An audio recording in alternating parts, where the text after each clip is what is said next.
আপনি কি কখনো একবার হলেও ভেবে দেখেছেন, একই শহরে থেকে একই সুযোগ সুবিধে পেয়েও দুই ব্যক্তির জীবন আলাদা কি করে হয়?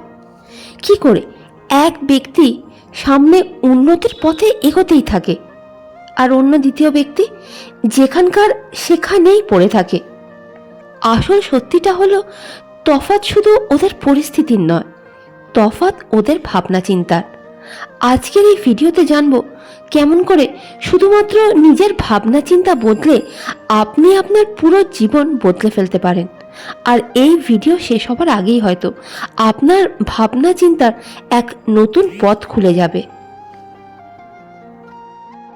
প্রথম হচ্ছে, আমাদের ভাবনা চিন্তায় আমাদের জীবনের দিক নির্ণয় করে। দুজন ব্যক্তি একই সুযোগের সামনে দাঁড়িয়ে আছে। প্রথম ব্যক্তি ভাবে এই কাজটা আমার দ্বারা হবে না, আর দ্বিতীয় ব্যক্তি ভাবে কাজটা হয়তো কঠিন, কিন্তু আমি শিখতে পারি। কিছু সময়ের পর প্রথম ব্যক্তি সেখানেই থমকে থাকে, আর দ্বিতীয় ব্যক্তি এগিয়ে যায়, কারণ তার ভাবনা চিন্তা তাকে চেষ্টা করার সাহস জুগিয়েছে। এই পুরো কথাটা বোঝার জন্য একটা বড় উদাহরণ দেওয়া যেতেই পারে থমাস এডিসনের। যখন উনি ইলেকট্রিকের বাল্ব বানানোর চেষ্টা করেন, তখন হাজারবার অসফল হন। আশপাশের লোকজন বলেছিল অসম্ভব, হবেই না, কিন্তু এডিসন বলেছিল সে অসফল হয়নি, সে শুধু হাজারটা উপায় খুঁজে বার করেছে যা কাজ করেনি। আর শেষ অবধি সেই ভাবনা চিন্তা দুনিয়াকে ইনক্যান্ডেসেন্ট লাইট বাল্ব উপহার দিল। এবার আপনার জন্য পাওয়ারফুল লাইন হলো, আপনার ভাবনা চিন্তায় স্থির করে আপনি চেষ্টা করবেন না আপনি হার মানবেন। দ্বিতীয় হলো নেগেটিভ ভাবনা চিন্তার কুপ্রভাব। বেশিরভাগ মানুষ অসফল এই জন্য নয় যে তাদের কোনো প্রতিভা নেই, তারা ট্যালেন্টেড নয়, তারা অসফল এই জন্য যে তাদের মনে মস্তিষ্কে ভয় চেপে বসে গেছে। তারা ভাবে যদি অসফল হই তাহলে লোকে কি বলবে, লোকে হাসাহাসি করবে যে না আমার দ্বারা হবে না, আমি অযোগ্য। সময়ের সাথে এই নেগেটিভ ভাবনা চিন্তা তাদের মনের জোরকে একদম শেষ করে দেয়। আর ঠিক এইরকমই কিছু একটা হয়েছিল জে.কে রলিংয়ের সাথে। যখন উনি ওনার বই Harry Potter and philosopher stone লিখেছিলেন, তখন 12 জন পাবলিশার্স ওনাকে রিজেক্ট করে দিয়েছিলেন।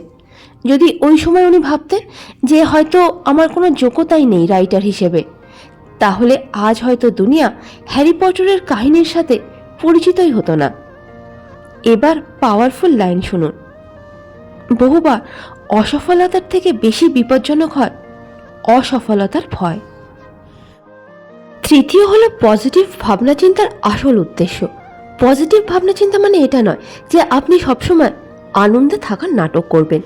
পজিটিভ ভাবনা চিন্তার উদ্দেশ্য হলো সমস্যাকে দেখা কিন্তু তার সমাধানকে গুরুত্ব দেওয়া। দুনিয়ার সবথেকে বড় এন্টারপ্রেনারের মধ্যে একজন ইলন মাস্ক যখন স্পেসএক্স শুরু করলেন, তার আগে 3টে রকেট লঞ্চ ফেল করেছিল। প্রতি অসফলতার পরে ওনার কাছে 2টো পথ খোলা ছিল। প্রথম হলো হার মেনে নেওয়া, দ্বিতীয় সমস্যাকে বোঝা আর সেটাকে ঠিক করা। উনি দ্বিতীয় পথ ধরেছিলেন, আর আজ স্পেসএক্স অন্তরিক্ষের দুনিয়া বদলে দিচ্ছে। পাওয়ারফুল লাইন শুনুন, সফল ব্যক্তি সমস্যা থেকে পালায় না, তার সমাধানের খোঁজ করে। চতুর্থ হলো আপনার মন মস্তিষ্ক সেটাই মেনে নেয় যেটা আপনি তাকে রোজ বলেন। আপনার মস্তিষ্ক অনেকটা ক্ষেতের মতো হয়, আমরা মাটিতে যে বীজ বপন করব তাই ফসল দেবে আমাদের। আপনি যদি বারবার ভাবেন যে আপনি দুর্বল, আপনি পারবেন না, আপনার কপাল খারাপ, তখন আপনার মস্তিষ্ক সেটা বিশ্বাস করে। কিন্তু যদি আপনি নিজেকে বলেন যে হ্যাঁ আমি শিখতেই পারি, আমি নিজেকে আরও উন্নতর হিসেবে গড়তে পারবো, আমি আমার জীবন বদলাতে পারবো, তখন আপনার মস্তিষ্ক ওই দিশাতেই কাজ করা শুরু করে দেয়। এই সিদ্ধান্তকে ক্যারল ডোয়েক তার লেখা বই mindset the new psychology of সাকসেসে বুঝিয়েছে। উনি বলেছেন যাদের গ্রোথ মাইন্ডসেট হয় তারা জীবনে বেশি এগিয়ে যায়। আপনার মস্তিষ্ক ওটাই বানায় যেটা আপনি তাকে রোজ বলেন। এবার 5 নম্বর, নিজের মস্তিষ্ককে প্রশিক্ষণ করতে শিখুন।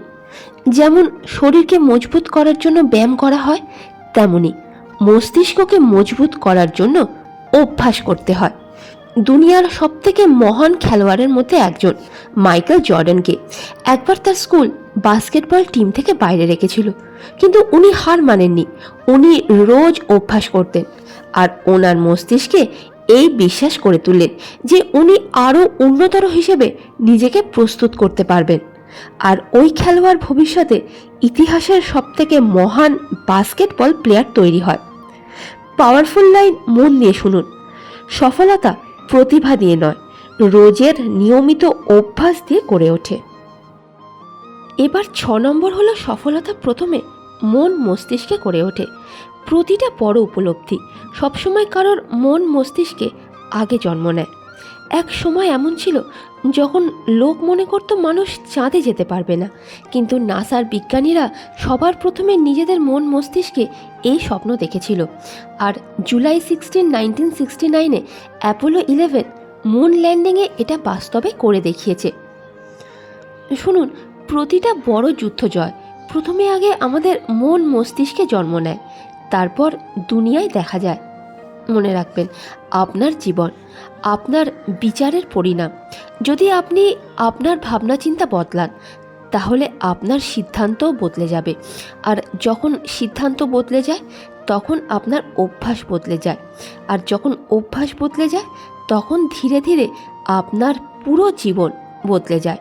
কখনো হয়তো আপনার জীবন বদলাবার জন্য শুধু একটা সঠিক বিচার দরকার হয়। শেষে বলবো, যদি আপনার মনে হয় এই ভিডিওটা কোনো এক ব্যক্তিরও ভাবনা চিন্তায় বদল আনতে পারে, তাহলে এটা ফ্রেন্ডস ফ্যামিলির সাথে শেয়ার অবশ্যই করবেন। আর যদি আপনি সত্যি করেই আপনার ব্যক্তিত্ব, আপনার মাইন্ডসেট আর আপনার জীবনে পরিবর্তন আনতে চান, তাহলে লাইক সাবস্ক্রাইব করতে ভুলবেন না। কারণ এখানে প্রতিটা ভিডিও তৈরি করা হয় আপনাকে আপনার উন্নতর আপনির কাছে নিয়ে যাওয়ার জন্য। ধন্যবাদ।